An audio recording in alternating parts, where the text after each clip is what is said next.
We're live. Oh my gosh. Hello. We haven't done this in so long. This is weird. This is super weird. This is weird. Okay. Let's get situated. Got everything we need? Kumbaya. All right. Let's do it. Here we go. So we're going to do a little intro first, yeah? Mm-hmm. Okay.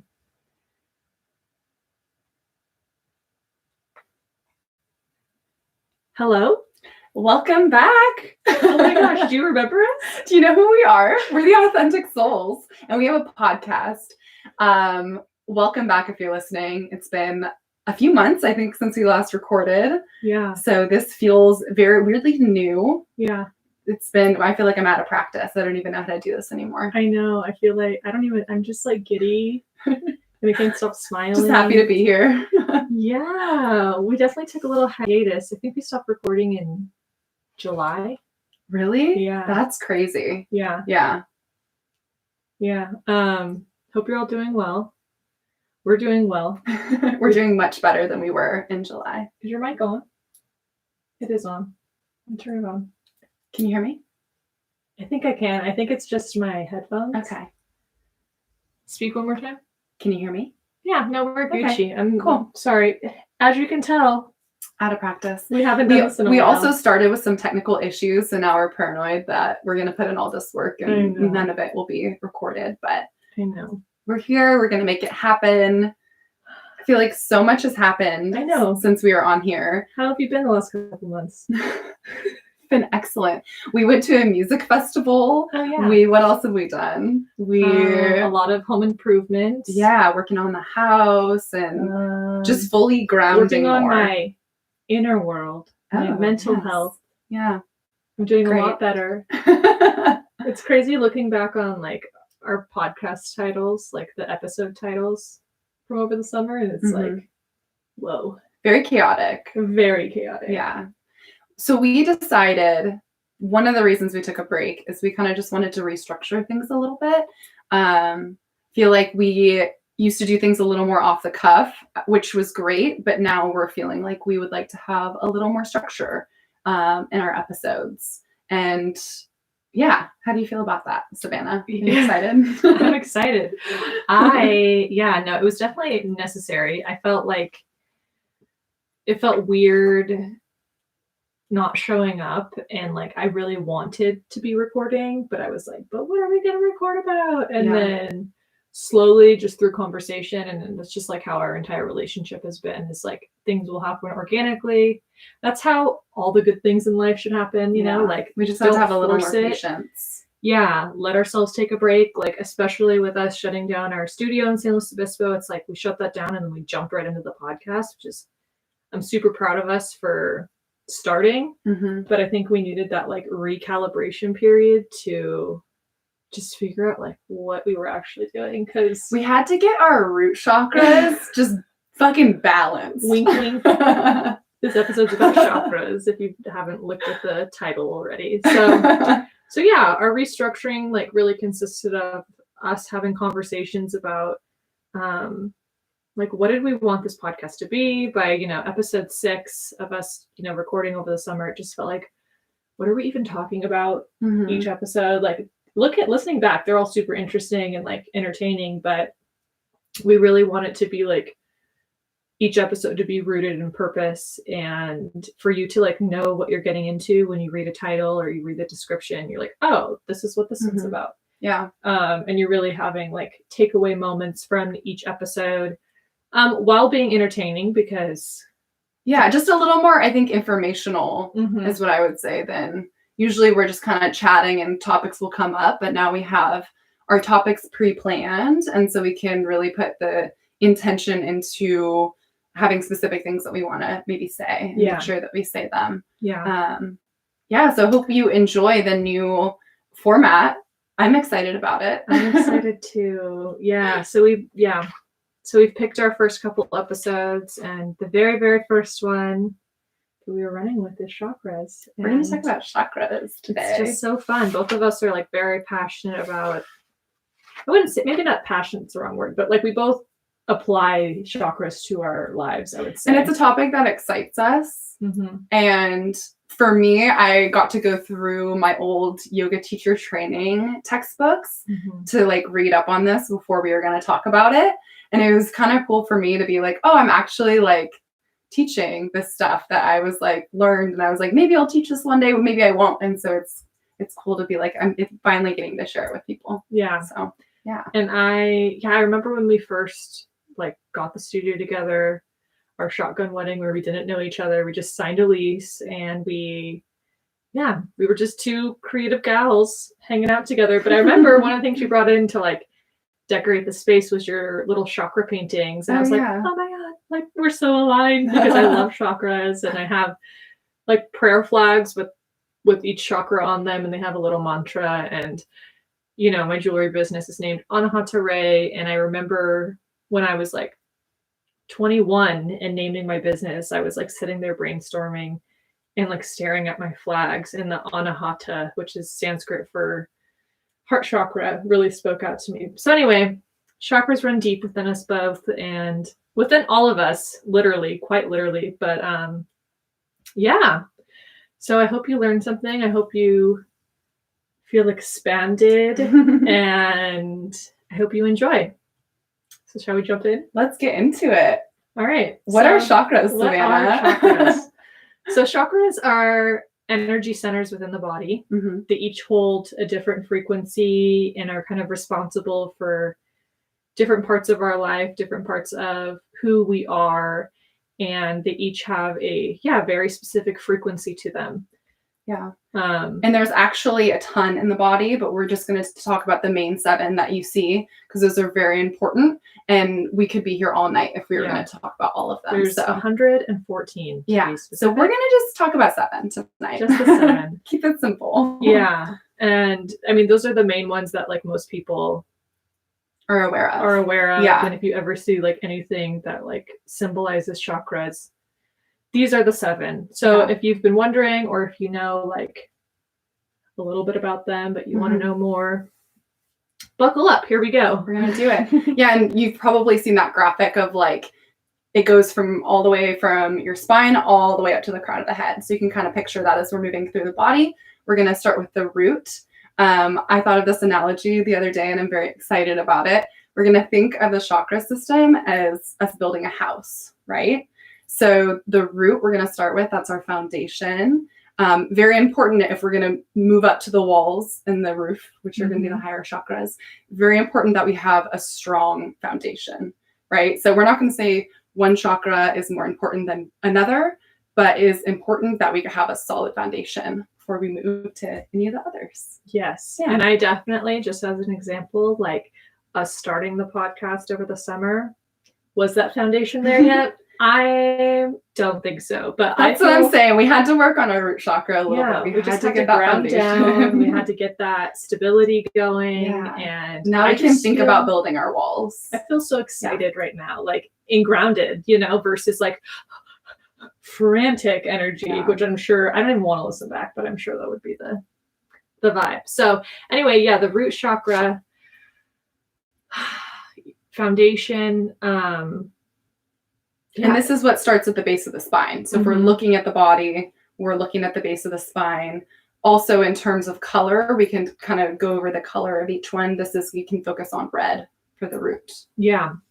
So this is associated with safety, foundation, grounding, security, the home. People who have a strong root chakra are going to feel very safe within their body, safe within their existence. They're not going to be like, I don't know, jumpy. They're just going to be like, chill, feel safe with the flow, and protected and comfortable, grounded. These are the like down to earth people. If you ever use that term, or if you've heard that term, if you have been complimented with that phrase, good on you. That means you got a good root chakra. You're feeling steady. Excellent. In moments of like turbulence or the unknown, people with a really strong, healthy root chakra will, you know, be able to flow through those moments without panicking, because panic and fear and anxiety, like those are all very valid emotions and feelings, but that is not going to benefit you in any way when you're going through something where you need to be stable, need to be grounded to be able to figure out what's next. Yeah. Also, just real quick. So we're going to be going over like healthy traits of a chakra and unhealthy, or just not like balanced or unbalanced. Yeah. Like when it's kind of in the range of where it's supposed to be versus if it's something's just not right there. Yeah. You could picture each chakra as like a spiral or something spinning. And if it's unbalanced or, if you feel like you're having a blockage in there, like I always picture it as like it's not moving. It's very like stagnant. if it's like a wheel, like a bike wheel, and a rock gets stuck and it's just not, it's not moving right. That's what we're gonna think about, that stuck energy. So you want to get all the rocks out, and you want your clear it out, to be flowing, and all of your chakras to be flowing in sync, in alignment, going up your spine. Anyway, I just wanted to throw that out there. And we'll also, at the end of each chakra that we go over, we'll talk about just some like easy, applicable ways that you can unblock yourself. How to get more into balance. Yeah. So someone also with a very strong, healthy root chakra will have a very active role in their own life. They won't be, sitting back and like waiting for things to happen. They know that this life is a gift and they're excited about their life. They don't have a lot of fear around being on this planet. I know that can sound very like, chakras are kind of woo-woo, but it can be intimidating sometimes to be a human on Earth. And I think, that's why having a really healthy rooted root chakra, your first chakra, your base chakra, it's like, it literally is your base. It's your foundation. And you want to feel comfortable moving through your own life. So people with a healthy chakra here will feel very connected and excited to get up and get going. Yeah. And I feel like they're not going to be really necessarily looking to others to validate either their experiences or like they're not going to be looking outside of themselves, because they're going to hold a lot of certainty in what they're doing. Which I think is a really cool thing. But let's talk about unbalanced. Did we talk about that? We haven't talked about unbalanced. Yeah, let's talk about the unbalanced energy of the root chakra. So if you have any signs of, anxiety or depression, these can be, and I'm speaking from experience too, like I run more anxious, and a lot of the times with anxiety, like you're looking too far into the future. And so that's just not being grounded, because you're not being grounded in the present. You're mentally teleporting to the future. And that will just cause you so much anxiety, because none of us know what's going to happen in the future. And that's why it's so important to try and stay present in the moment. And then if you're looking too far into the past, that can run you towards the more depressive state. And you're also not being grounded in the present, right? And rooted in your own life. Overindulging in substances, escapism, using people and relationships, to escape your own life and to distract you from your own life. That can really be a detriment to what you've got going. And it feels like we have all the time in the world, but even, how long we've known each other and like the plans we have, it's like, oh wow, we really need to stay present, stay focused, enjoy your life too, because it really does go by quickly. So if you're not feeling super great about where you are in life, you can distract yourself a lot, like I said, with substances or with people. I'm sure whether you know in yourself that may be a characteristic, or if you've seen other people, I know we all probably have seen an addict of some form, and they're usually very uncomfortable with where they're at. So presence. Very important. Very important. And so let's talk about some easy things we can do if we maybe are resonating with some of those things, some of that unbalanced energy, things that we can do to get back on track. Yeah. So, consciously sitting with the moment, that whatever you're in, and really, it may start off really uncomfortable, because you may, if you're out of balance, you may have been running from your life or the current moment or whatever's going on in your life, the circumstances. You may have just been distracting yourself or, so sitting with that. Meditation is always like, I think on every one of these, that's going to be an awesome thing you can meditation. do. Yeah, that's never going to steer you wrong as far as getting things back on track. And meditation doesn't need to be this like super, I honestly, like, to be completely honest, don't do the super, and maybe I should, but I don't do the super traditional meditation or guided meditation. I would rather sit with myself and my own thoughts and try and quiet them or try and self-reflect on them. Because it can just be like an awareness of thoughts. It doesn't have to be complete silence. Yeah, it doesn't need to be this big thing where you have to, you know, like you could just literally go outside in your front yard, backyard, porch, whatever, and just self-reflect. And I think that's enough here. And if you want to dive deeper into a meditation practice, great, but you don't need to be an avid meditator to like start this process. Exactly. Start small. Yeah. That's, going to make such a huge difference. Yeah. Sitting outside, being outside is huge with this chakra because it's like, get your shoes off, go barefoot in the dirt, like physically grounding yourself. Can sit your tushy down, good. Like the base of your spine, like connect that literally to the earth. Yeah. Feel your booty on the earth because that is your base chakra. Yeah.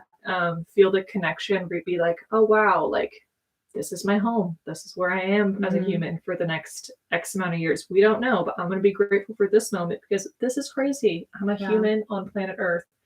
And really tapping into that Mother Earth energy, the greens and the blues, and just observing all the sounds you can hear. I'd also sit with whatever moment you're feeling. I have a mantra written down that, just reminding yourself, this too shall pass. And I've been really using that lately, just about the really, really great things in life and, the more uncomfortable, more somber, more slow moments. It's like, okay, the stuff that's uncomfortable, I really want to get out of, but just reminding myself like, all right, you don't need to panic. You don't need to freak out. You don't need to escape.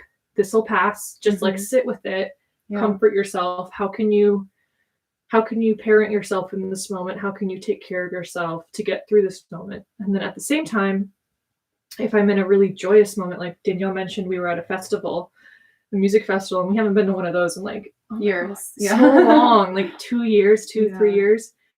And I was just like, wow, like these moments are going to pass too. So being super present and just like feeling them in your body. Being, just not thinking about the future, the past, not thinking about what you're going to do next, just being so present and like soaking up all of those ooey gooey good feelings. Totally. Yeah. And I think for me, when I think about getting grounded, like eating a nourishing meal can do wonders. Like that can really ground me if I feel like I have my head in the clouds. So that's something like I'll do in my own life to just kind of feel like back in my body a little bit more.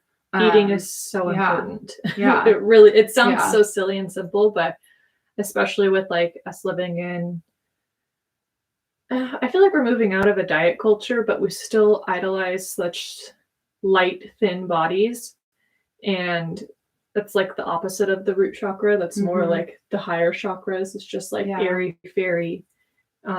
This is like eat a potato. Eat potatoes, eat like, carbs. Eat carbs. If you're feeling like you're floating away from this planet or just feeling out of your body, it's like, like really do things that bring you back to your body. And then one last thing is try practicing faith.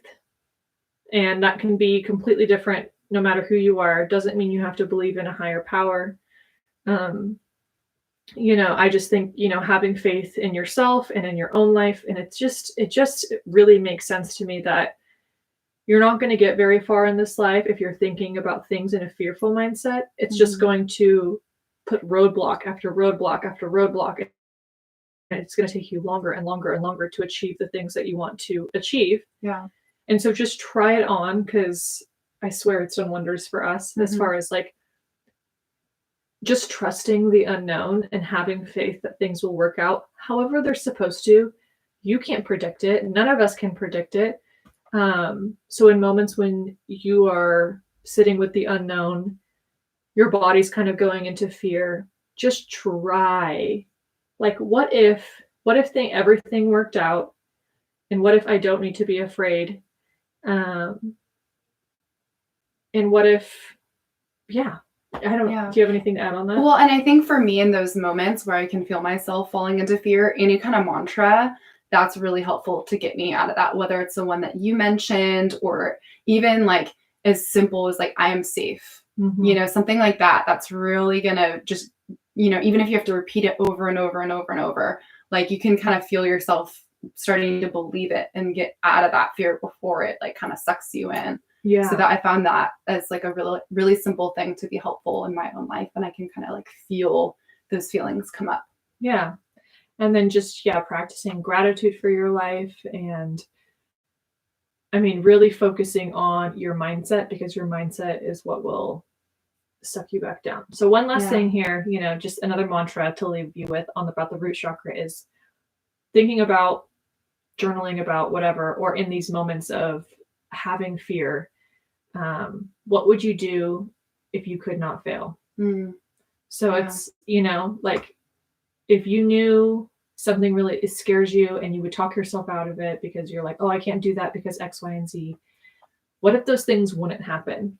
And that's kind of where like retraining your brain to have a faith mindset and to really believe in yourself that I can do these things. I can do hard things. That's also a thing that I've been saying. No, you can do hard things. Just try. Believe in yourself. Yeah. Sometimes I feel like we stop ourselves before we even try, which is so crazy because you never know what will happen if you just kind of throw yourself out there and go for it. And so when you're feeling super grounded and stable and secure with who you are, you have this foundation, like we were talking about, to go do those things. Yeah. If your foundation is like wobbly and like, whoa, and now you're trying to jump and do these things that scare you, your nervous system won't be able to handle it. So this is just, you know, a great baseline to be able to go out and do new things that you really want and to start creating the life you want. Yeah. All right. Awesome. Well, we've got our root down. Chakra, red. So what's next? Next, we have the Sacral Chakra, which is the color orange and associated with movement, creativity, sexuality, playfulness. Anything else that you have? The ability to go with the flow, any kind of like sensation-based feelings and emotions. And this is going to be located around like the low belly and the hip area. So we're kind of slowly moving our way your up. Hips, like your reproductive organs, that's also associated with here. Yeah. All right. A healthy sacral chakra, you know, I mean, it's like, this is honestly, it's kind of weird to say, but I'm just going to go with it. It's like little kid energy really comes up here.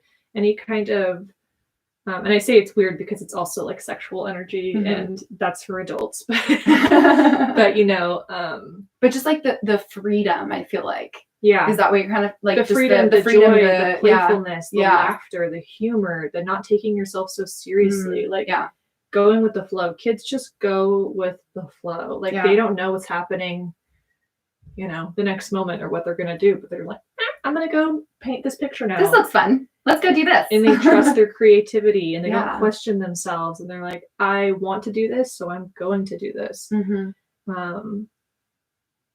You know, like I said, moments of joy, laughter, humor, those are all things you should be prioritizing. If you don't already do so, anyone with a healthy sacral chakra, they're most likely going to be like, you know, in moments of life, being able to laugh, being able to feel bubbly, giddy, excited. Not taking yourself too seriously, because that's just like, why, you know, we get so caught up in all of that energy of just like the seriousness. But again, think back to how you were as a kid. You probably laughed at a lot more stuff. You know, having the understanding that you are the creator of your own life, and that like you need to take action and, you know, creating things and creativity go hand in hand. People want a title being creative. It's like only, you know, only some people. And like, oh, like you do art, you paint, you dance, you sing. It's like, no, like you do creative stuff too, but you probably don't see it that way. Like, do you clean your house, like, and make it look more beautiful? Do you cook? Like, do you build things with your hands? Do you host gatherings for people? Like, those are all very creative things that we don't give ourselves credit for. But I also like, I would identify anyone with a healthy sacral chakra to be doing these things. Yeah. Just incorporate more play, like whatever that looks like. And I think as we do get to be adults, that's not encouraged, or it's seen as weird. Or I think for me, pursuing a creative career, I've always seen it as like, oh, well, if I'm going to be creative and do these things, they need to make me money, because who am I as an adult to just be doing photo shoots and fun, playful stuff just to do it? No, I gotta put some structure. So I think giving ourselves permission to do things just to do them. Yeah, do things just for fun and to tap into your inner child.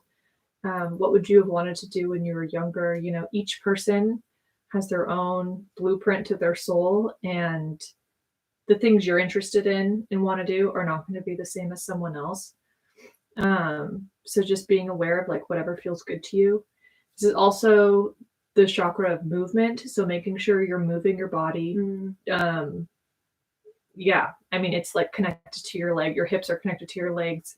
You can think of it in that way. Like being too stagnant is, I guess I'm moving into like an unhealthy.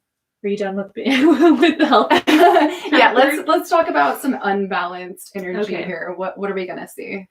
Yeah, so unhealthy balance with the sacral chakra, you know, someone who kind of has like a dull energy towards life. They don't really have that spark. They're not very like excited about their life. And like just disconnected from pleasure. Yeah. So maybe like not as kind of go with the flow. Maybe they're a little more rigid or inflexible, and they kind of want to like have more control over things. Instead of, like you said, a kid will be like, okay, let's go do that, instead of being like, oh, well, we have to do things this way because this and that. Like, so yeah, just like rigid energy. Well, and you bringing up pleasure made me realize that we didn't touch on the fact that a healthy sacral chakra is also super comfortable with their sexuality, with their sensuality.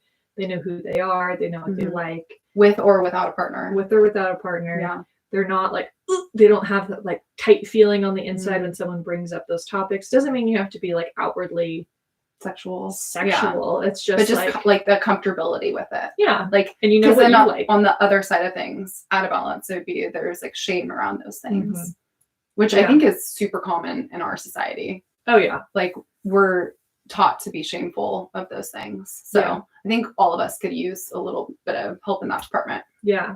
Well, it's interesting because, I mean, for the unhealthy, like you said, there's shame, but then there's also like with our society, there's the swing of the pendulum on the other side. It's like you can have an overactive chakra too. So in regards to your sacral, it's like you could be overly sexual. You could be obsessive about sex. You could be letting it just overtake your life or thinking about it too often.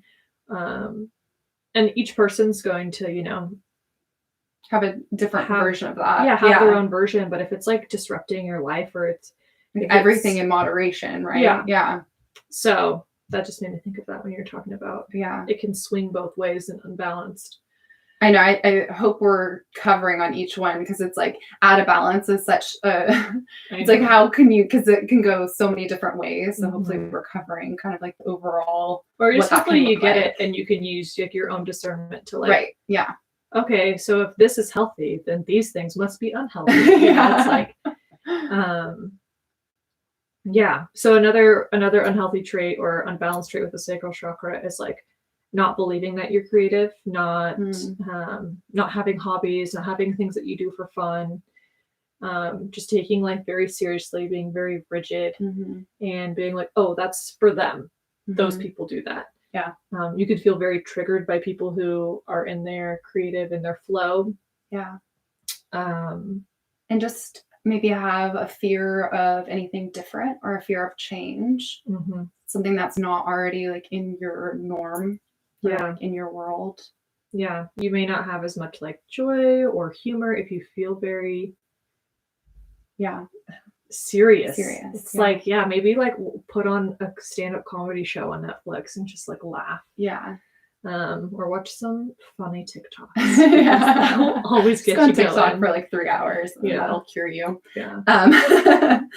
So how do we unblock this? You were talking about movement, and the first thing that went into my brain is doing hip openers and yoga. Remember when I did teacher training, we were taught that especially as women, but people in general, we hold a lot of emotions in our hips. And so doing hip openers can actually like release a ton of emotion. So that was the first thing that came to mind. It's like, do some yoga and do some hip openers, and just like release any tension that you may be holding in that area. Yeah. Or, find a form of movement that excites you, like, or even just for anyone who's just like getting back on the horse of moving your body, which I know I've been there this year, is like, just go for walks. Just go for walks and make it fun. Yeah. Have a walking buddy. That's nice with Danielle and I living together. Go on walks, we'll chat. But also when you're by yourself, turn on a podcast, get inspired, make it fun. You can make art, whatever that looks like for you. Just do something creative, something that excites you, something that's not like something you have to do, something that you want to do. Do it without judgment and without expectation. Yeah. Just like be curious about what will come out, maybe get a canvas and just be like, what am I going to paint? This is crazy. And just let your body lead the way. Like, just be guided by your own soul, your own spirit. Like, don't overthink it. Just have fun with the process. Because I know I'll do this where I'll just like be so worried about how it's going to look. And then I'll be like, I hate it. It's like, what was the point of you doing that? Like, have fun with the process. Yeah. Yeah. I also want to say, like, when, practice self-love, especially when it comes to your body, like this kind of ties in with the sensuality, the sexuality, like spend time on those topics if they make you uncomfortable. If you do have like a hyperactive sexuality, like find other things that fill.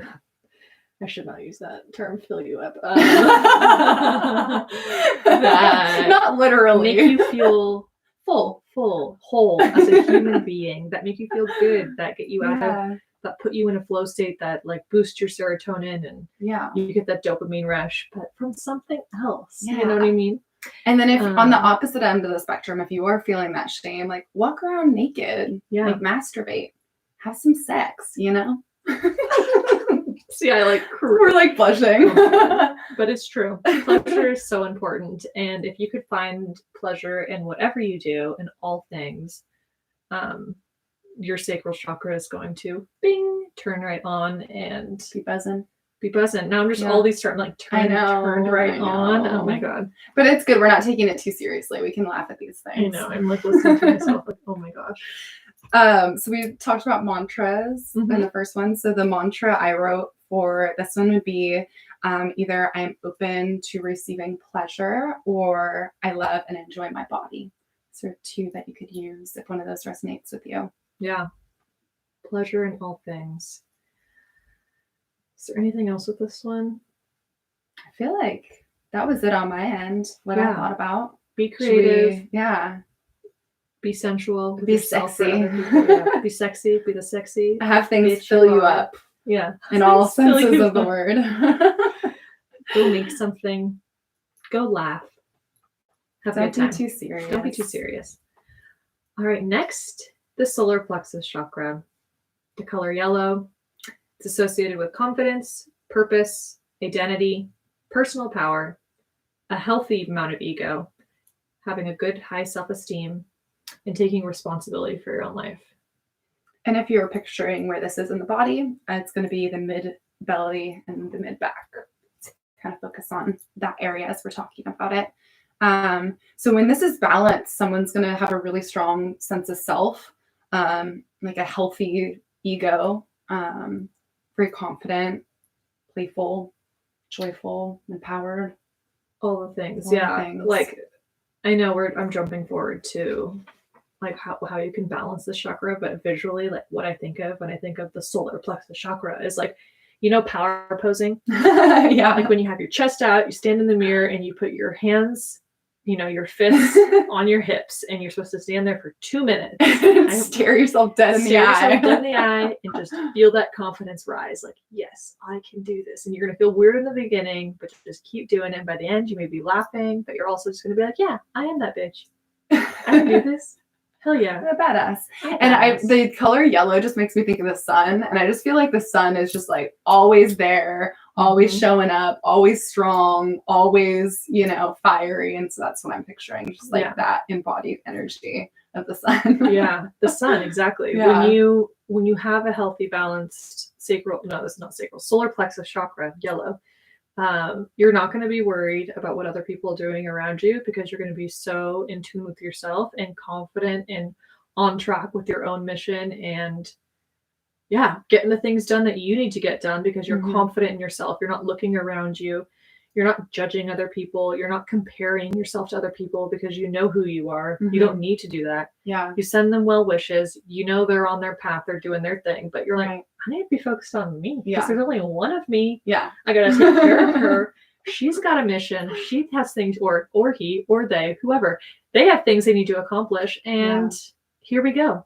And if things do come up, blocks or, you know, any kind of fear, like they're going to be able to move through those things. Like they're going to be able to confidently, you know, work through those tough spots. Yeah. Because they're so confident in their mission. Yeah. Yeah. They have a strong sense of personal power. Mm-hmm. They're not looking for someone else to come and save them. Yeah. They've got it. They can handle it. My inner solar plexus is coming We're up like, right now. yeah. It's your sassy side. We don't need you. No. Miss Independent, Miss Self-Sufficient. I've got this. So out of balance, what are we talking? We're talking probably a lot of doubt about yourself. You know, what's the opposite of confidence? Just like unsure, questioning yourself, maybe needing a lot of outside validation to tell you you're doing the right thing, or you know, you look a lot to the outward instead of looking inward. Yeah, you're looking for people to validate you, like you said. Also, when we're talking about this, like, and I know we've had to work on this, FOMO. FOMO comes from a weak, unbalanced solar plexus chakra, because you're thinking about, oh, like, what is everyone else doing? Why am I not there? What's going on? It's like, no. Again, let them have their fun. Celebrate that for them. That's amazing. You don't need to be comparing situations. Come back to yourself. Like, you don't need to be wishing you were somewhere else, because you are you and you are in this moment, and like celebrate that, move through that. Yeah. FOMO can definitely come up when you are comparing your own life to like what other people are doing in a current moment. It's like the grass is always greener. You're like, oh, but like, look at what they're doing over there. Like, that looks better than what I'm doing. Yeah. Also, this area, so this is in like your lower abdomen. It's related to your intestines. So this also is related to what you eat. If you're loving yourself, if you have high self-worth, you're going to be caring about what you put into your body. This is associated with the digestive system, and we all should know that the gut really like leads your health. If you don't have a healthy gut, if you aren't regular, you know, things aren't moving the right way, then your whole body is going to be affected by it. So making sure you're taking care of yourself, you love yourself enough to be fueling yourself with nutrient dense foods, and taking care of your digestion. So if you have an unhealthy solar plexus chakra, you're not going to really care about what you're eating. Yeah. You'll put whatever into your body because you just, it's fine. It's really not going to affect me. That's what you're thinking, but it does. Yeah. And, you could be overindulging in like substances just because you're just like, not because necessarily trying to escape like the root chakra, but here it's just like, because you're not prioritizing your body. You're not like really taking care of your soul vessel. Like, you're not cherishing yourself. Like, you should be your number one fan, your number one advocate, like little cheerleader, rah, rah, shish ba. I am the best and I deserve the best, you know? Yes. Oh, I love that. Victim mindset really comes in here as well. Like, like everything happens. Everything's happening to me. Yeah. Rather than for me. Right. You know what I mean? Yeah. For me. For me. Yeah. Doesn't matter what I do. Everything's just going to be like this always. Yeah. You blame things outside of you for your current situation rather than taking radical responsibility. And being like, you know what? I did that. I need to course correct. I need to fix that. I need to pivot. And I need things to shift. Like, once you do that, things will shift for you so much quicker than if you're just like, oh, yeah, heavy sigh. Yeah. wah, wah, pity party, Because playing you just small kind of get violins. stuck in that. Mm-hmm. It's like, what is that? Goo. Like, what am I thinking of? Like, the quicksand. Quicksand. It's like slowly just like sucks you in, and it's harder to get out. Where if like you see the quicksand, you're like, nope, and you just sidestep around it. You know? Yeah. You're not tapped in with your own like personal gifts, like what makes you so special, what makes you unique, you know, like once we've tapped into these things, or maybe you have things that are unique to you and you don't feel proud of them, which is so silly. You should feel proud of yourself. Everyone's got stuff they're just excellent at. Yeah. Or just stuff that just makes them them. Yeah. Yeah. For example, I have 2 different thumbs and 2 different ears. Now that sounds super weird. I know it's not as weird as it sounds. But it's true. These things are true. And I grew up feeling so much shame and like embarrassment around these things just because kids can be mean and I was made fun of. But now I look at it and I'm like, I hardly meet any. Sometimes I have met people with like different thumbs. But the really weird thing is like thumb and ear on one side matches my mom, thumb and ear on the other side is my dad. So it's like I'm literally like, my genes were like, we can't decide. You're gonna just split right in half. So that's something that makes me feel special. Yeah, and just celebrate your uniqueness. Yeah. And now I have a partner who thinks it's cool rather than like, that's weird, you know? Yeah. And if anyone ever thinks something is weird about you, instead of embracing it, fuck them. Yeah. Fuck them. Fuck them. Literally. Well, no, not literally. No, not literally. This is not the sacral chakra anymore. Oh my gosh. Okay, so how do we unblock if we're feeling out of balance? How do we unblock the solar The plexus? power pose. Stand in front of your mirror. Power pose. Mm-hmm. As often as you need to. Yeah. Honestly, a lot of mirror work with this chakra, like because I feel like there's a lot of like accepting yourself, and so I think it can help to like physically look at yourself. Yeah, and, like, or like the have selfie that mode on your connection. phone, you know, like Yeah. it can feel egotistical for sure. And that's why having, I said in the beginning, a healthy amount of ego. Right. Yeah, we're going for healthy ego balance. We're not trying to confidence, not what's the narcissism. Narcissism and not cockiness. Like, yeah. Those are not the vibes, but confidence. Yeah. Knowing you're a bad bitch and you got this shit. Yeah. And you would not want to look or be anything other than who you are. Yeah. That's healthy. That's healthy. That feels good. We all want to get there. Yeah. So start small, you know, like start to record, maybe journal or just ponder like things that you really want. And what are like small things and ways that you can do something nice for yourself to get to that place. You know what I mean? Yeah. For me, going back to the sun, get out in the sun, get some fresh air, maybe exercise. Like for this, I see like more like intense, maybe like cardio where you're like really kind of like sweating it out. I think that can be really helpful. And then the mantra that I wrote is, I am calm, confident, and powerful. Yeah. You know, eating nourishing food, like, you know, opposed to the grounding, you know, eating more, I mean, also nourishing food, but this can just be like, I think of like a smoothie with a bunch of superfoods in it, or taking supplements to make sure your digestion is on point. Yeah, just taking care of your physical, like taking that little body. extra step in your nutrition or in your food or in your diet. Take care of your soul vessel. It's important. Finding things within yourself that you find beautiful, you know, on the inside and on the outside. Make a list. Everyone should go make a list right now about the wonderful things that you love about yourself. Yeah. You know, and then observing your own daily routine and being really honest with yourself of like where you could maybe implement more self-love, whether that's movement, whether that's, you know, spending more time on what you cook for dinner, spending time alone, self-reflecting, spending time with people, just really prioritizing yourself is I guess what I'm trying to say. Like make sure you're getting the time you need to be the best version of you. Yeah. Cool. Should we move to the heart? Yeah. The heart chakra. Heart chakra, my favorite. Well, I shouldn't say favorite. I love all of them. I do. The one you resonate the most with. Yeah. Yeah. She's green. Yeah. So heart chakra is green. It's associated with giving and receiving love, compassion, care, sharing, generosity, peace and inclusivity, acceptance and understanding. All that good stuff. Yeah. So much good stuff. And it's located in the heart area, the ribs, the lungs. Anything else? I think that's it. I think that's it. Yeah. Yeah. So I think it's pretty obvious, but if you're in balance, you're going to be really good at giving love as well as receiving love. You're just going to have full feelings of like acceptance, of peacefulness. You'll be empathetic, compassionate. Yeah. I just see a lot of like balance. Yeah.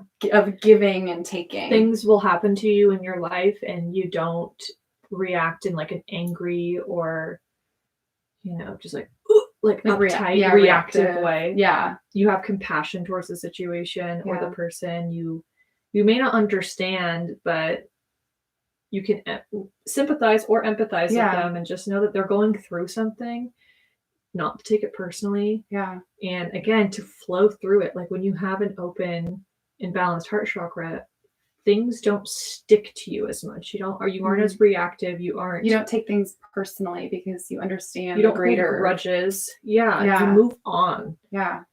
Because life is short, like we were saying. Like it feels long during the days, and then you look back on a couple of years, and you're like, "Whoa, I will never get that time back." So, might as well not be mad at people during that time. Yeah. You know that your love cannot run out. It is constantly overflowing. It is a source from within you, from your heart chakra, that you can just give and give and give and give. You don't have a finite amount of love. And I feel like some people really act like they have to preserve it, and they can only give it to certain people. But you can literally give it if you're willing to. You can give it to every single person you interact with. Yeah. Don't fake it. I'm not telling you to fake it, because there are moments when I'm like, oh, I wish I had more to give. But the way to be more, compassionate with myself in those moments is to kind of put up a boundary where it's like, you also don't need to take care of everyone, because when you start to, really practice this chakra, you're like, oh, I have to give and I have to give and I have to give love and give love and give love. And you don't want to deplete yourself if you're not feeling balanced and feeling, if your heart chakra, if you feel like you don't have anything to give, don't keep giving. Yeah. But if it's coming from a full place, it's a beautiful thing to be able to do that.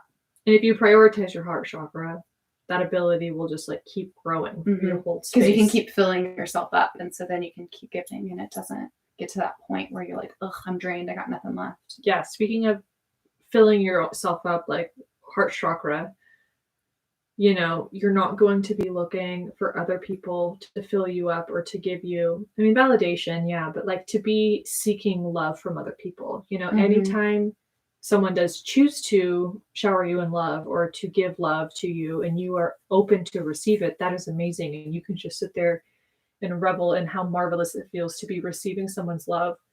But when you have a strong, centered heart chakra, you love yourself so much, and you know that the universe loves you, and you feel connected to source energy, and you're just kind of in awe, because we're made from love. Like, we're made from the act of love. And that's what's so cool. It's like everything is love when you really break it down. So if you can tap into that, you will feel so held, and you won't be looking for someone else to fill you up with love, to fill up your love tank. You can fill your love tank up on your own. And when you do have moments where people are giving you love, you have the ability to receive it.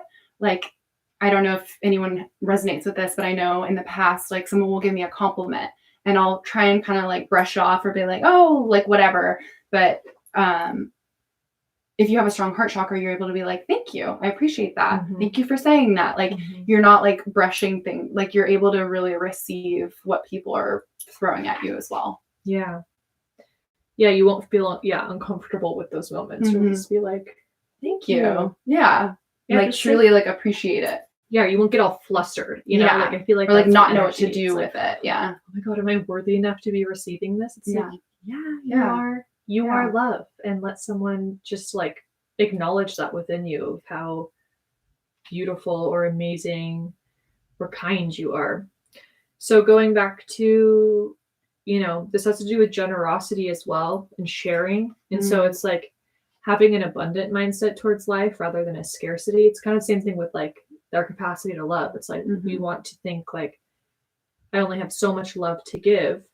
But in reality, you have a surplus of these things. And, kind of look at your own life and like, what do you have a surplus of? What do you have an abundance of that you can give and share to other people? Because again, similar to the faith over fear mindset, it's like an abundance mindset over a scarcity mindset will take you so far in life because you're not going to be hoarding things. Yeah. You're going to be sharing things. And that just feels so good. Absolutely. And that same energy is going to be reciprocated like every time. Yeah. And it's like in different ways, but like it always will come back to you when you put that energy out there. Yeah. The law of karma, Yeah. Whatever you put out will come back to you. So when you know that when you're giving to someone else, it like kind of is exciting. You're like, oh, I wonder what's going to like come back. And then you're just going to give more and give in different ways. Yeah. And whatever way you can give, you're going to. And then it's like, that's when true healing will happen on this planet, is like when everyone's really tapped into their heart chakra and healing their heart chakra and living from this place of generosities, because that's when you care about other people in your life or just other people. Yeah. I mean, they might not be in your direct life, but like people at the grocery store, people anywhere. Like that you're just interacting with. Danielle's so good at like when we're downtown or something and there's someone who, is asking for money because they need help. It's like, I know a lot of us have been trained to like, ooh, it kind of feels uncomfortable and you don't know what to do. And you're like, oh, what do I do? And like, no matter what, if she has money in her pockets or in her purse, like she will give them money. And it's always just so beautiful because you realize like how much that's going to positively affect them. And like, if we held on to that $5, it's like, what am I going to do? What are you going to, I mean, you're going to have more $5. And so it's like, wow, if we all practice that, how quickly the planet would change, Absolutely. All right. So how can we, okay. So I guess we got to talk about the negative side. We got to talk about the negative. Not negative, just if things are just a little out of balance, what are we going to see? We're going to see, just like the opposite of all of that. So greed. Yeah. Like anger. Yeah. Feeling like loneliness or like isolating yourself from having these like positive interactions and a fear of getting close to people. Yeah. The fear of like, you're not going to be able to like understand where other people are coming from. You'll take things personally and you'll be like, why the fuck did they do that? Yeah. And you're not going to slow down enough to realize that that person's going through something. Yeah. You're just going to villainize them and make it their problem. And it's just not good. Yeah. You will feel victim to others. Like it basically with what I was just saying. And you will, like, especially if someone's, I guess in this sense, like if someone's not giving you love, or if you have these high expectations that everyone else needs to fill up your love tank, like I was talking about, you're going to feel victim and be like, what the fuck? Like, why didn't they give me more attention? Why didn't they compliment me? Like, I look so good today. It's like, you should know you look good. Yeah. And if you're always like trying to get it from other people, like there's like, people can sense that kind of like needy energy and people can kind of very back away from that. Comes from, for sure. Yeah. Cause it's like, if you're not filling it up yourself, you're always going to be looking for it. So you're always going to be out there searching. Yeah. You're going to need like a never ending and praise to feel whole within yourself, which is just like not sustainable, because what if that person goes away? It's like, now how are you going to feel whole? You need to be filling yourself up from inside. Expecting gifts or praise and feeling disappointed when you don't receive them from others. That's just like setting yourself up for failure, kind of goes back to just being ready to receive at any moment without expectation. And when you do receive something amazing, you can be that much more joyous, and you're not going to like attach yourself to a situation, if that makes sense. Like it'll feel so much more sweet and special when it's something unexpected and you're not like, I don't know, feeling the only kind of energy I can like picture here is like, it's just like a little sassy energy, like sassy and like demanding. You know, yeah, what I mean? It's like that's like a little princess complex. Oh, princess complex for sure. That's an unhealthy heart chakra.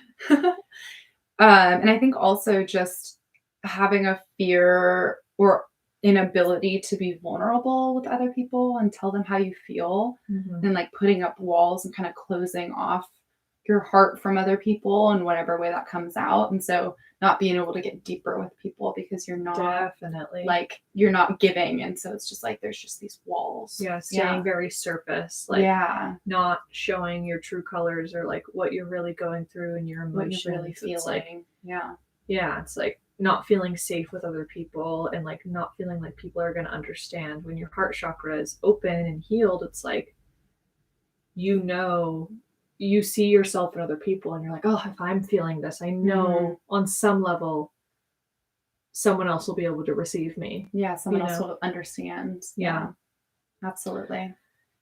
So how do we get back into balance? Well, okay. Back to meditation. This is just a very simple way, you know, if you're feeling overwhelmed or if you're feeling, you know, out of balance, maybe sad, not in tune with that love frequency, you know, literally putting your hand on your heart, tuning into the beat of your heart, how that's keeping you alive, how that's literally radiating love from inside your chest. Put your other hand, you know, on your upper abdomen, just like stacking your hands in your chest area and really tapping into that space for yourself and holding compassion for yourself and just practicing that compassion for yourself. And I feel like, you know, this is an emotional chakra. This is where a lot of emotional blocks can be stored, because maybe you've had things that are not very loving to you happen in your life and you haven't spent the time to like face them. So just holding space for yourself. Tears may flow, like that's good. Tears are a release. And maybe tears will flow in a joyous way where you're crying because you're just thinking about how amazing your life is or amazing moments that you've had. So it can go both ways, but definitely like let the emotions flow and just feel the love around you and within you. Yeah, and I think in meditation also, just if you're having a hard time feeling connected to that heart space, like maybe think about a couple times where you felt so much love. Like think about like memories where you're with someone that you really love and just like focus on that feeling. And like I feel like you'll begin to like physically feel that in your heart. Yeah. And that will kind of like bring you to that awareness. Practicing forgiveness for yourself and for other people. So if you feel like if you've done something wrong or if other people have done you wrong, it's like just forgiving them, replacing that with love, which can feel really hard sometimes. So just start small and eventually just pondering on having how can I have compassion? How can I shift my perspective and have compassion for this person? What have they gone through to have them react in this way, to treat me this way? What have I gone through so I reacted this way? And then once you have that self-awareness, you're like, oh, and awareness is just key for any healing. It's like, you don't need to be like, what do I do next? What do I do next? Just have awareness. That's it. And the next time in life when something comes up, you've had that awareness, you've hopefully integrated it on some level, and you're going to pivot and you're going to act differently. Yeah. You can do something nice for yourself. Like instead of expecting someone to buy you flowers, go buy yourself flowers, go buy yourself your favorite meal. Like just do something just for you, just for your self-love. Yeah. Do you remember what that guy's shirt said about Sunlands that we loved? It was something about like, today all we have is this present moment. I think it was like all we have is today or something like that. So yeah, just soaking up every moment and being present with it and just practicing tapping into that love for the day. It doesn't matter what you're doing. Maybe you have a lot of things going on, but like how blessed and grateful are you that you can do those things?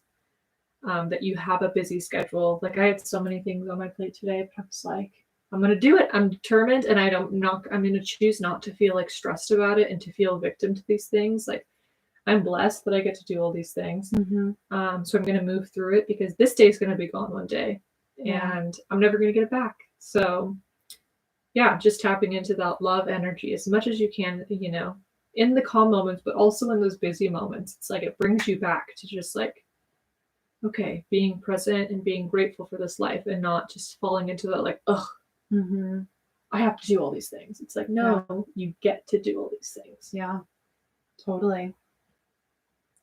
Celebrate your life as often as possible. You know, every day is a gift. So how can you celebrate in small ways? Like Danielle said, buying flowers for yourself, sharing the love you feel with other people, because you know you may feel silly at times, because I mean, we all know those people, and those people that we love so much who just have love pouring out from within them, and you're like, oh, those people feel so good to be around.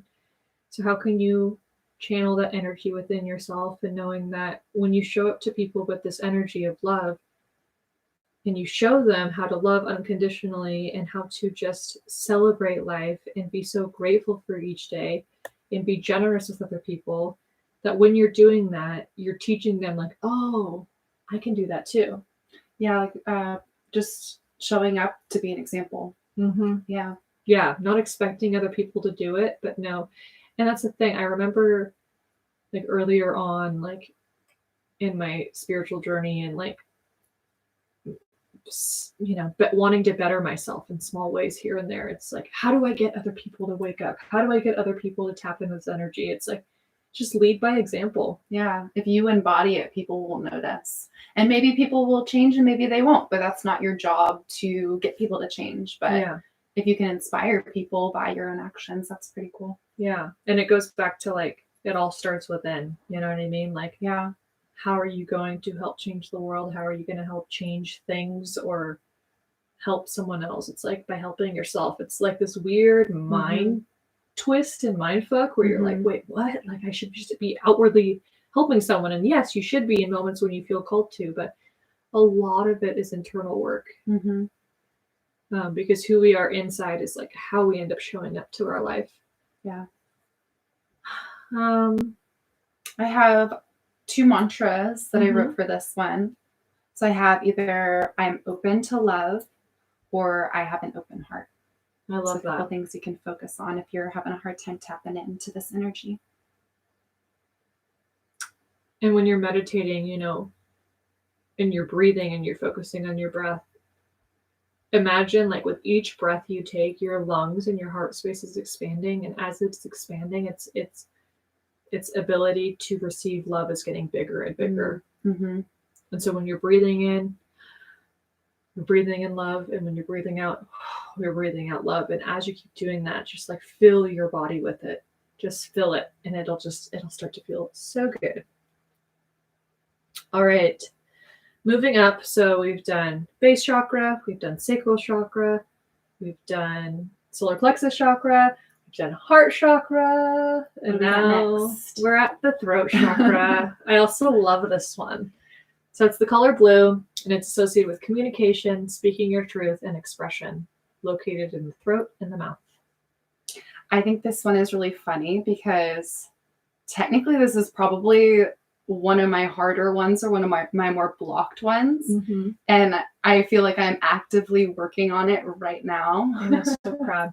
So this feels good. A podcast is the epitome of a healthy throat chakra. Or working towards it. Yeah, just a good little exercise because I have a tendency to just like clam up. So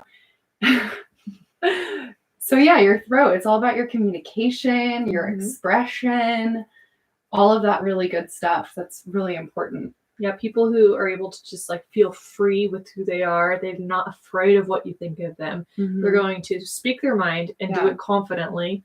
They're not going to filter themselves for you. They hopefully they understand like how to do things respectfully, and they're not trying to like offend anyone. Right. But you know, at the same time, but they're not going to hold back. Yeah. Just because of they're worried about your acceptance. Yeah. Not going to be a thing. They understand that, disagreements and conflict doesn't always have to be negative. It doesn't have to be harsh. It doesn't have to be angry. It doesn't have to be judgmental. Like, you can have hard conversations and work through it and become better on the other side. And that's all through communicating and just trying to understand where the other person's coming from. Yeah. If both sides are able to do that, you're going to come out stronger, and they know that. Yeah. Yeah, and like clear and concise communication, not communication where you're like coming at someone and you're like, what the fuck, you did this, blah, blah, blah, blah. It's like, hey, this happened, this is how I'm feeling. So it's like a very mature communication, not just like, oh, you're word vomiting on someone, so you have a strong throat chakra. Like, yeah, they're good at having patience with like the other side of whoever they're talking to. Yeah, like you're there to listen to. You're not just like, here's my truth, go take it, I don't care about yours. It's like still a reciprocal energy of like, this is how I'm feeling, how are you feeling, let's talk through this. Yeah. They don't hide from uncomfortable situations because they know that communication and understanding, like I said, will lead to a better outcome. So I think that's kind of where we're at now.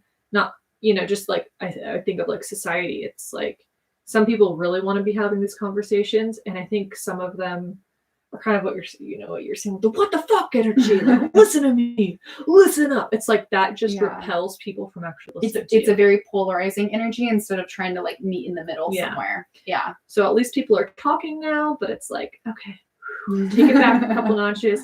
Let's get grounded. Let's get that base foundation. You know what I mean? Work on your root, work on all the other chakras, and then let's talk. Let's talk and communicate. Exactly. Yeah, they also know when to not speak. Like, maybe in moments like that, like when it may cause unnecessary drama in their own life. Like if it's not going to lead anywhere positive. Yeah. Or have an opportunity for growth. Like if you know it's just not going to be good. Yeah, then like you don't need to say it. You can hold that within yourself, acknowledge it, and move on. Yeah. They don't need to fill space. They're not talking all the time either. That's not what this chakra means. Intentional. Very intentional. Yeah. You're not just going to be chattering all the time because you're uncomfortable with silence. Like that's definitely what can happen with an unbalanced chakra, is like throat chakra is, just like, oh, you get like uncomfortable with silence, or you don't know what to say because you feel really uncomfortable. So you're just going to start talking, and the other person's like, okay, like, like unnecessary details or like oversharing. Oh yeah, oversharing. That could definitely be one. Yeah. So, a healthy throat chakra, people will listen to you, like you said, when you're speaking with intention, that you don't need to fill up empty space with just talking. And what you were saying is going to be something of value. So you want to like, I don't know, you want other people to, and yourself to be confident that, when you speak, it's valuable to others and you're not just spewing whatever. Agreed. So an unhealthy chakra peer, someone who is spewing unhealthy or just like or unnecessary. On my end, just nothing's coming out. They can appease people in situations, like they're like, oh, I'm just like not gonna say that because I don't want to like disrupt what's going on, or like everyone seems pleasant and I'm feeling something and I'm just going to hold it in because I don't want to disrupt. It's like sometimes you have to honor yourself. It's like, this isn't unnecessary drama like we were talking about before. Like, you are valid, your feelings are valid, and if you feel some type of way, share it, and hopefully the other person will be ready to receive you. And if not, a healthy throat chakra would be like, all right, I spoke my truth. That's your truth. And you have to be okay with that. But that is not always easy when you have not been practicing that. Yeah. Sometimes they feel they are not worthy of having an opinion, that, that whoever they're with or whatever group, it's like, oh, like they know more. Yeah. I'm just going to let them talk. My opinion doesn't matter. I don't matter. Another one that I resonate is like having emotions or feelings that you don't even really know how to put into words. Like you don't know how to communicate how you're feeling. You can feel it, but you're like, I don't even know how to like express this. So it kind of just gets stuck before it's even anything. Yeah. And I mean, A healthy throat chakra, even if you feel something that you don't know how to explain, saying that. It's like saying, I'm feeling something. I don't know how to explain it. Yeah. I know this is really confusing. Yeah. And I'm sorry I don't have more information to give you right now, but that's all I can navigate. Yeah. But if you have an unhealthy throat chakra, you may feel that your feelings are invalid. You may feel that, you know, other people aren't going to understand you. So you're like, you feel very isolated with your feelings, with your emotions, with communicating them. You're like, it's not worth it because they won't even understand. Yeah. So yeah, compassion is a huge one here. It's like being compassionate with yourself in those moments, not beating yourself up.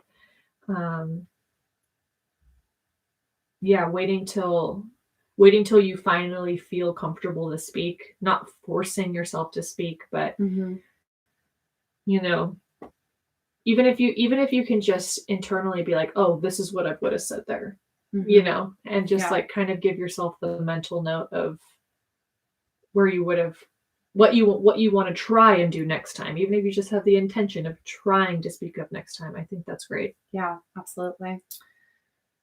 So how do we balance this? Start a podcast. Start talking and force online. yourself to talk even when you don't want to. No, Yeah. I'm just kidding. Like I said, you know, observe yourself in conversation. You know, if you feel scared to speak up, observe it actively, take a moment to shift your perspective. And whether it's in that moment, if you have time to say, no, I'm going to change my narrative and I am going to speak up in this moment and I'm going to try on a new hat and I'm going to try on this communicative hat and see how it feels. Or maybe it's later on after you've had the conversation and you're like, oh, I really should have said something. The next time you're in a situation like that, you say something. This is all like through a lot of this is through experience of like using your throat, using your voice to start speaking. You can meditate on this as much as you want, but until you start doing it, yeah, talking, humming. I mean, and that's the thing. You can meditate on something like this, and like maybe it's a verbal mantra that you're listening to, where you're repeating it out loud, so you're getting used to hearing your own voice. Even just singing, like sing in the car, like just having that act of doing just anything, I feel like is helpful. And like you were talking about, just like taking baby steps. Maybe start with the people you feel really, really comfortable with, like most comfortable with, and practice communicating more effectively with them. I know for me, it's like a lot of trust. Like I don't really open up to someone unless I trust them. So I start with the people I'm closest with, and that's who I'm able to communicate most effectively. It's easier. So even people I don't know, I'm able to communicate more freely. And I know sometimes in communication, when you're meeting someone, not for the first time, or just like, I know, just like in social situations, I'm like in a conversation, and I'm like not even present in the conversation because I'm thinking about like, oh God, like what am I going to say when they're done talking? Yeah. Oh my God, oh my God, oh my God. And so I'm not even listening to what they're saying. And I'm just like, okay, ground, try and be as centered as you can and come from the situation with like taking the pressure off yourself, actively, like that's another part of the throat chakra is actively listening to other people who are talking. You know, listen to their throat chakra. How are they speaking to you? And just come from a perspective and mindset. You don't have to have the right answer or the right response. Just be curious about that person. If someone's telling you about a trip they took, it's like, oh God, I haven't gone on trips. Oh God, I've never been there. Oh God, I can't relate. Oh, they're not going to think I'm cool enough. Oh no. It's like, maybe ask about what they ate. What was their favorite thing they did? You know, it can be like so simple. And if you just take the attention off yourself and shift it and just be curious, you know, just be questioning about, you know, whatever comes up in conversation. It's the teeniest thing. It's like, go to first grade level. What's your favorite food? It's like, you know what I mean? It doesn't need to be some crazy big, you know, conversation starter. Also, if you're an oversharer or an overcommunicator, if you fill time with chatter, it's like practice moments of silence. You know, it could feel really uncomfortable, but it's like in these moments when you would have, you know, filled the space with talking, it's like, what if I was silent and what if I just waited to receive whatever is going to come from this moment? And then, like I said, practice active listening. So maybe ask the person that you're with a question and really intently listen to their answer and try not to interrupt them. Like, I know that's something that I get really excited when I'm talking to people sometimes, and I want to interject because I feel like I'm like reading their mind. And sometimes I have one friend who will look at me like, Savannah, like I wasn't done talking.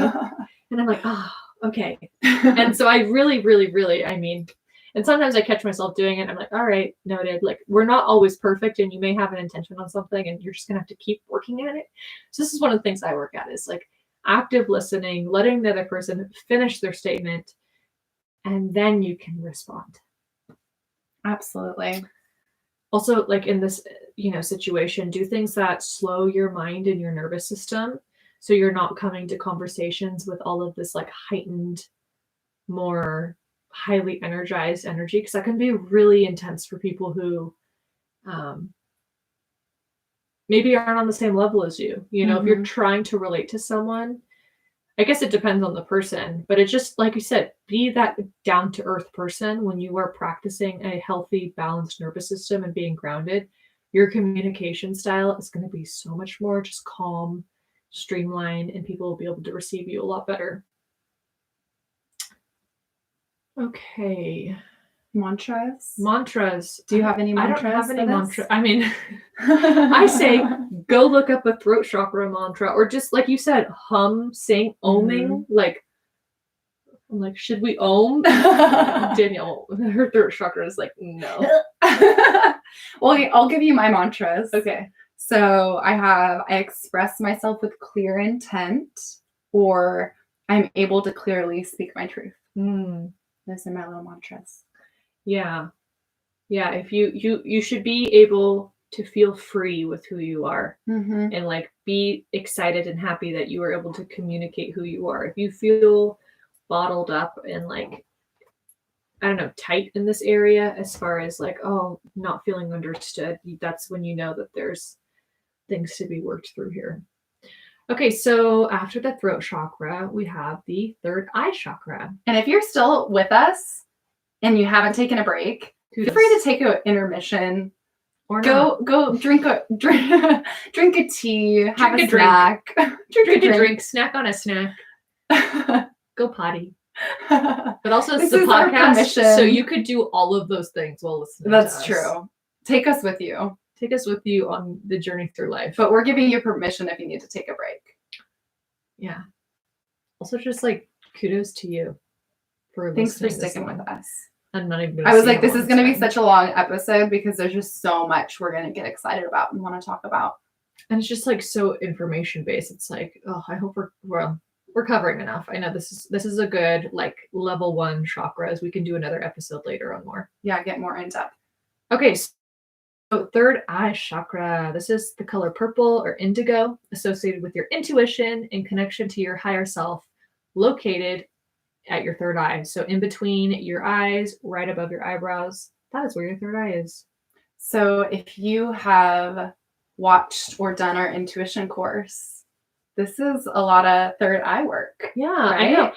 I guess I didn't even like actively realize that this was like the intuition this chakra. Is like the third eye chakra course. Yeah. I mean, it's the intuition course, and I love the name, but it's like, this is so funny. It was just so funny writing about this. And I'm like, oh, I'm basically writing a summary of the course.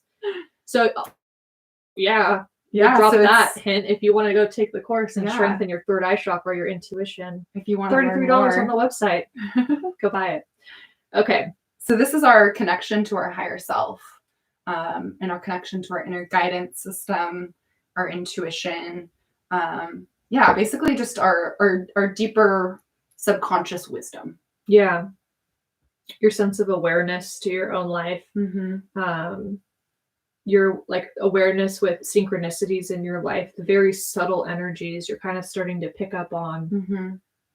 How interactive this life is with you, and how you have a active role in this life, and based on your choices will give you different outcomes. So it's really having that like acute awareness around those things, the subtleties. Yeah, you're observing your daily life and just kind of like, interesting. What if I try this? It's like, really, this is also just like, I think the area of like not intense, but just self-reflection. You know what I mean? It's like you really are aware that you have your own inner guidance system leading you, and you have the choice to either go one way or the other way with like every situation in life. And it doesn't mean one's better than the other. It just means that there's choice in life. You're not just on some you have free will. Random outcome. You have a strong ability to visualize the life you want to have. You are able to dream big dreams. That's super important, you know, just in general with your life, to have the ability to see where you want to go, you know, and having a third eye chakra, you're able to, visualize what you want out of your life and what you want to accomplish, what you want to look like, who you want to be. And getting really clear on that will just allow yourself to get to those places even faster. I talked about synchronicities, blessings in your own life. You'll be aware of how blessed you are, being grateful for these just like crazy, you know, those moments that happen in your life and you're like, how the fuck did that happen? Or like I was on a road trip this weekend and like the amount of angel number license plates I saw was like, okay, universe. You're like, I hear you. I get it. You know, it's like anytime. And then the stronger your intuition gets, like the more I feel like if I teeter off path, it's like, here's a sign. And it's like, oh, okay, I can't even. It's like, it screams at you, I feel like. It's like, hello, I'm here. Like, okay. Or maybe you see like animals like that speak to you. I know Danielle sees, I feel like you go on hikes and you'll see some kind of like, I always see animals. And then you like look it up and you're like, oh. Yeah.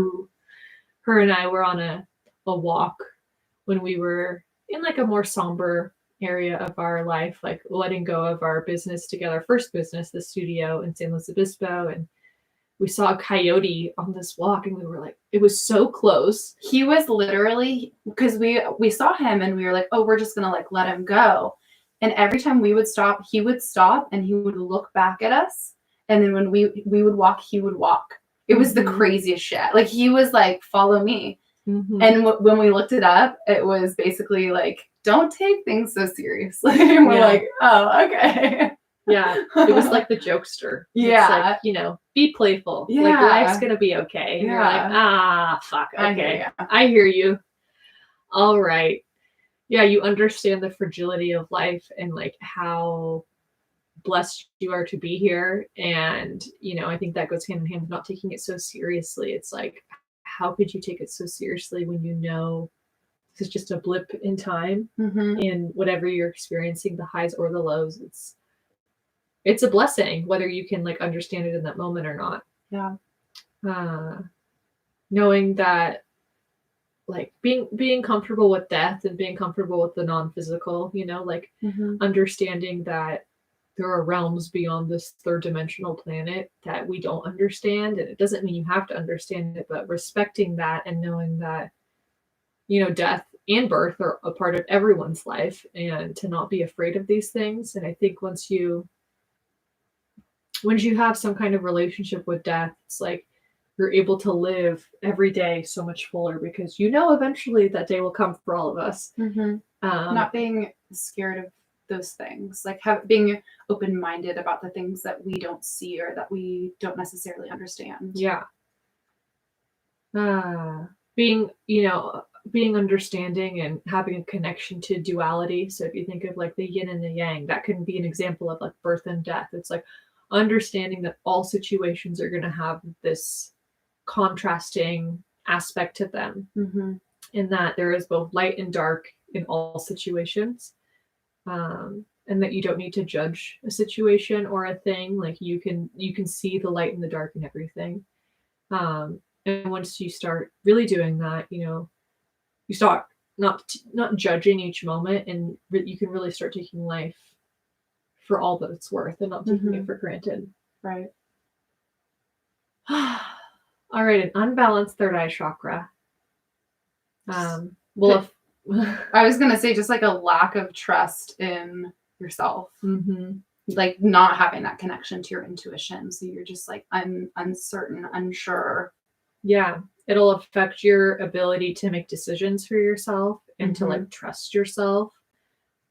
You will rely on other people's opinions. You'll ask for a lot of advice because you're looking for answers outside of yourself because you're not tuned into the inner guidance system. You'll second guess yourself a lot. You feel like you can't trust yourself. We've already said that like 2-3 times. I feel like you'll kind of have a rigid view on things. Like you won't be as open-minded. Like we were talking about the subtleties. Like you're going to be closed off from those things. Yeah. So you won't notice when you're maybe receiving a sign or something's coming through. You kind of shut it down before you can really notice it. You know those people, and maybe you're one of them, but like scoff at like spirituality, like, huh, you believe in that stuff? It's like, yeah, and I get it, but also if you like opened yourself up a little bit to it, like I feel like you would have your own version of that, whatever it may be. And maybe it's like just it can like, look different for everyone, but it's just, I think where that keeps coming up is just an open-mindedness to things. And even you could be super science-based and logical based and like, dude, watch a fucking, quantum physics documentary. It's like everything is literally energy. So when you think about chakras and them being energy centers, it makes sense. Like all of this makes sense. And so even if your spirituality isn't, like, and even when I would feel like I'm explaining us, like when we're not thinking of some God and actual man in the sky who's sending us a sign, it's like the universe and this life is interactive. So, you have your active role in this life and you're showing up however you want to, but then at the same time, like your environment, it's basically a sign from your environment, from the energy around us, from this, like if you were in a play and it's like the set, it's like the movie set is speaking to you. It's like, all right, you're on the right track, like keep going. And that's just like a trip to think about sometimes because you're like, whoa. Yeah. Why did I see that in this moment? You know what I mean? And sometimes if you're wanting to like try and figure out, like, I guess this could be how to balance in your third eye, but if you're trying to figure out how to get started on that, if you want to see synchronicity in life, ask for it. And then it's gonna come up in a way that only makes sense to you. So don't expect other people to understand. Don't expect other people to get it. If they do, great. But this is a message just for you. So anyway, having an unbalanced third eye, this will affect people in ways where like you don't look inward for guidance from yourself. You don't self-reflect. You just show up day to day with life. And you don't see like events that happen in your life that may have like a higher purpose or a lesson from them. Everything's just a fluke, like just a coincidence that happened.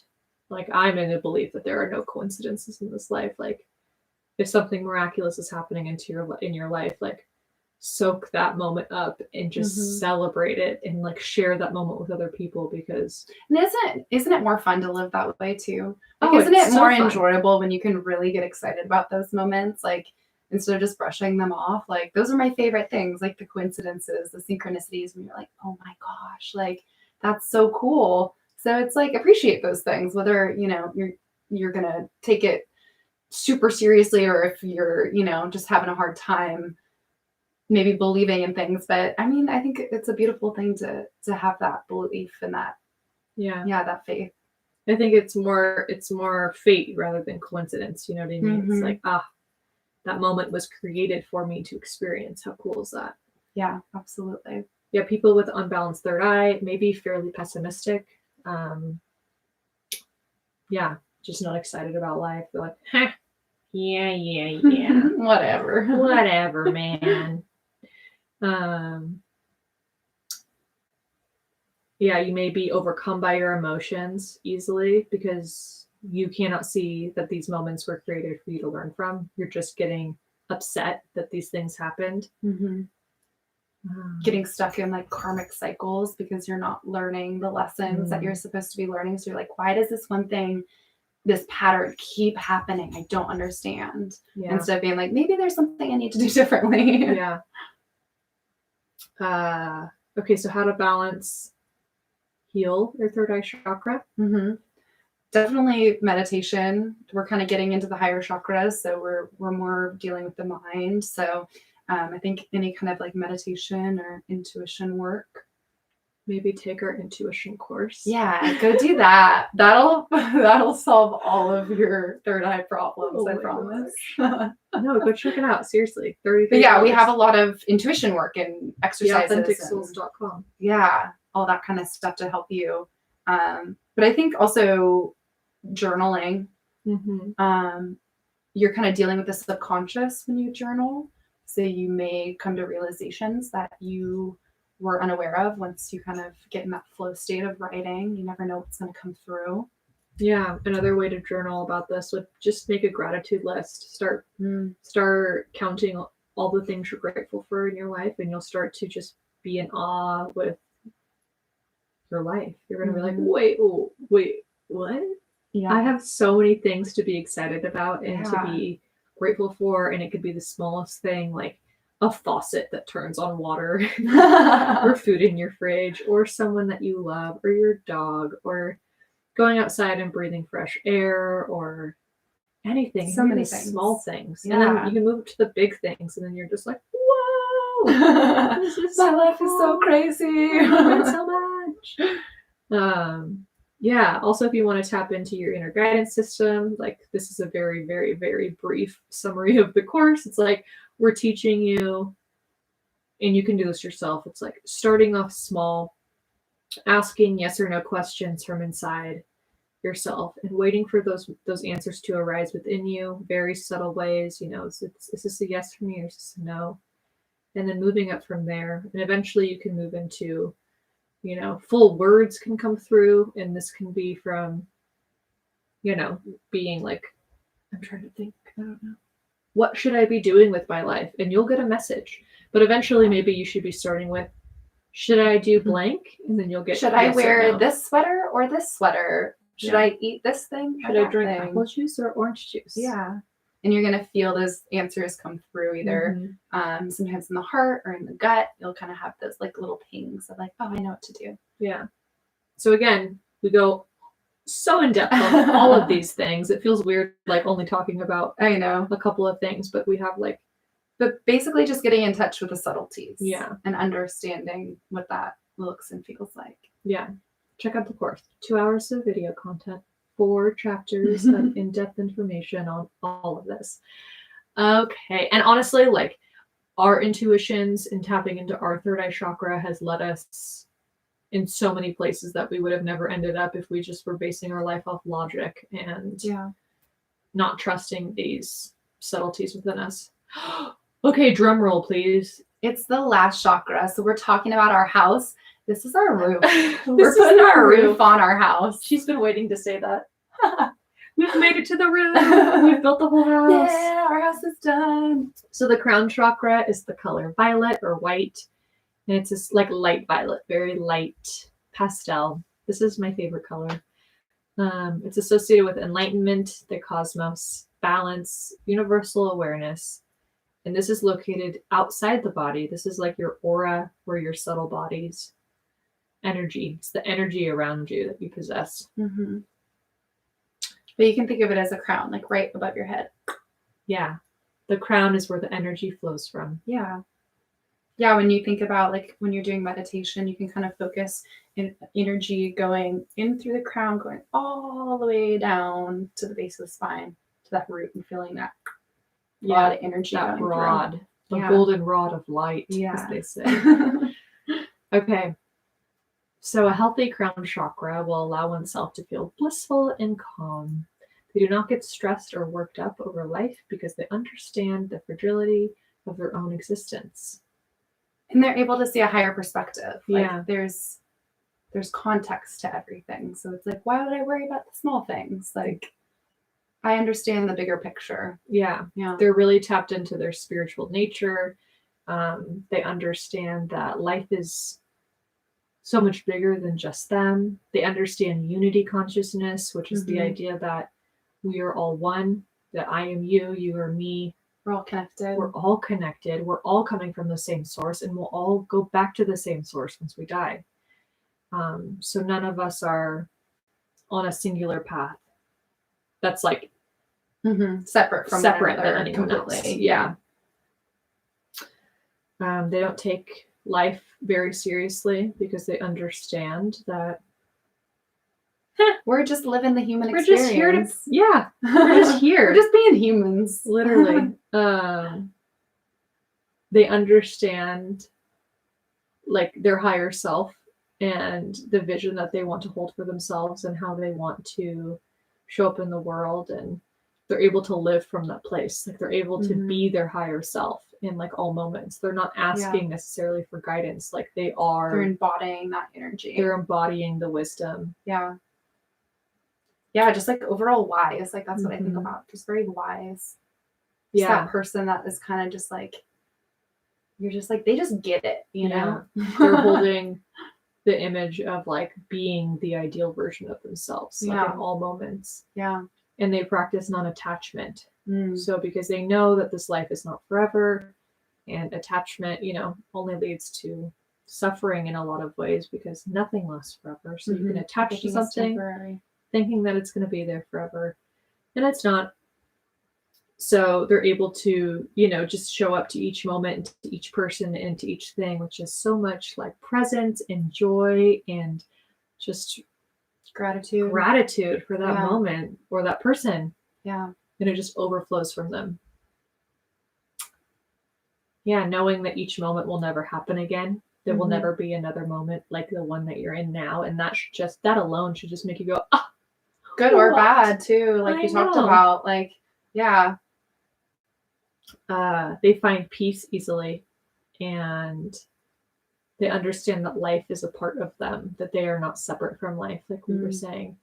Even in moments of like calm and being, you know, when we can say like, oh, I need to like remove myself and go focus on myself. And you may have like some moments of being the hermit, you know, in like the tarot, which is someone who's very detached from life and society and community. And even in those moments, you're still so connected to life. It may not feel like it. It may feel like you're isolating yourself and you're being a hermit, but you know, you really are still so connected to this life. So even in moments of downtime and resting, you're still actively living. So someone with an out of balance crown, if they're out of balance in that they're too in the crown, they could be kind of hold the energy of like having their head in the clouds, or just kind of like disassociating from their body. Like they're too much in their head and they're not grounded. They're not tethered to their root. So you're describing me. Do you feel personally called out right now? I feel personally attacked. No, this is why I took a hiatus. Because I was not on this planet. No, I was. But. And then the other end of the spectrum would be someone could just be really closed off from the higher things, from that higher energy. They could be really attached to like earthly belief systems and programs, and not be able to kind of have that open-mindedness. Hello, can you hear me? Hello? Okay, I'm back. She's back. We had a little technical. We were trying to be really smooth. I was going to keep going. I would have just talked. She did great. You did great. My mic went out for half a second, but I'm back. She's back.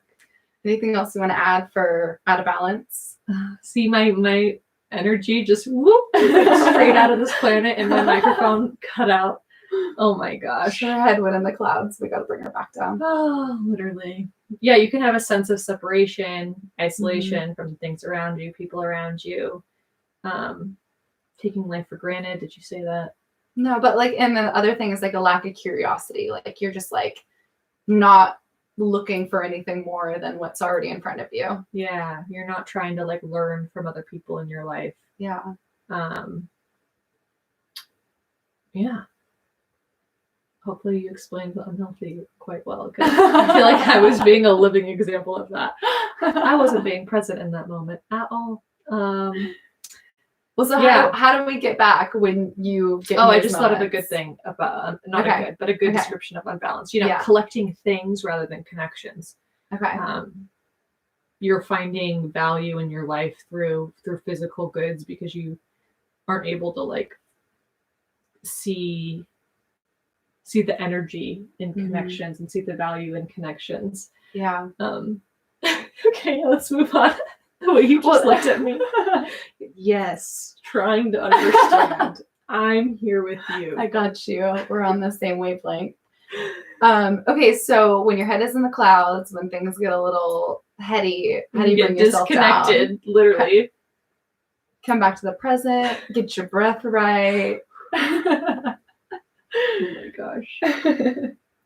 Yeah, so I would say start, if you're looking to strengthen your crown chakra, start to listen and read other spiritual teachers, learn about different perspectives, Listen to a stay podcast. open to information. Yeah. If you're here, you're working on your crown chakra. Good for you. Yeah. Good job. You're doing the work. Practice holding the awareness that, you know, we are energy. We're not just physical beings. My mantra that I have is, we are spiritual beings having a human experience. So just holding that awareness, like, oh wow, I am not my body. Like, I am Savannah for this life for X amount of years, and then I will be energy again. And that is crazy. I'm just a little human. I'm just doing the best I can. A little alien girl. So my mantra was, I am divine. So reminding ourselves that we're more than our human bodies. We're all connected. We're all divine. Yeah. You know, treat each day as it may be your last. And show up fully with that. Don't be panicked and freaking out in that sense, but just like, what would you do? Peace in that. Yeah, what would you do? And you would show up in your life so much more wholeheartedly, because you know, like, oh, each time you talk to someone, it's like, if this is my last time to talk to them, how present would I be? How engaged in my life would I be? How would I be showing up? Yeah. You know, meditate on your higher self. Who are they? What do they look like? How do they act? How do they show up to situations? Because when you're living with a balanced crown chakra, hopefully you can get to a place, which is just a lot of work. We're trying to get there. It's like you show up as that person in life. Yeah, you can also ask for help from your guides or, you know, your higher self as well, and ask questions. Be like, you know, what do I need to learn? What am I missing? Anything that comes up, like asking for help and understanding that you're not alone in this. You've got help. Yeah. You know, since this is also have to do with like the energetic body, it's not just the physical body. Practice energy clearing modalities. So maybe you go get Reiki done. Danielle's got trained in Reiki 1. Maybe you get a massage, get the energy moving like in your body. Maybe you have crystals around you. You know, get a crystal. Those are super. Isn't it funny how I feel like little kids are just so like, ooh, like so drawn to crystals. And I feel I've always loved crystals, but yeah, they are able to like move energy within your body, and they each have different intentions. So maybe spend some time researching what crystals you should have. Yeah. And practice non-attachment with things as much as you can. You know, this will allow you to just hold the things you have in your moment, the things that you have in your life in that moment. You will not take them for granted. That's what I'm trying to say. You will be so present. You will just be soaking up every moment. All right. I feel like we just ran a marathon. Ooh, you are still here. And that was only 7. Imagine if we did all 144 or 114. Never. You could be here all night. That will never happen. Oh my gosh. Oh. So basically our intention in sharing this with you is you could use this in your own life, use it as a resource to kind of figure out maybe some blocks that you have and maybe start to take the steps to heal those things or to start unblocking things. And yeah, I mean, we kind of only went through some of the more like mental things that can happen if your chakras are out of whack. But this can actually also manifest into like physical ailments. So just be aware that, you know, if you let stuck energy stay there for too long, like it can really kind of and manifest in different ways. So that's why we like to get back into balance as much as we can. Yeah. And wherever you are, like on your journey of being aware of your chakras, it's like, don't judge yourself on any level. Rather celebrate that you're starting this process and that you're expanding your awareness around these topics. And, you know, the journey to a more aligned and balanced you is just happening as we're speaking. And that is so exciting. And I celebrate you. We are very excited. We are so excited. All right. Thank you for listening. I was going to say watching for the people on YouTube, but thanks for sticking with us through all of that information. Kumbaya. I need to go drink some water and eat some food. We need to go get grounded. Seriously. I am up in the ethers. All right. Sending lots of love. We'll talk to you next week. Bye. Bye.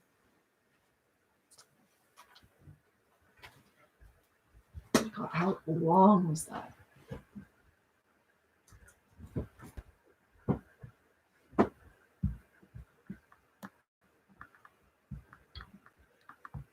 How do I?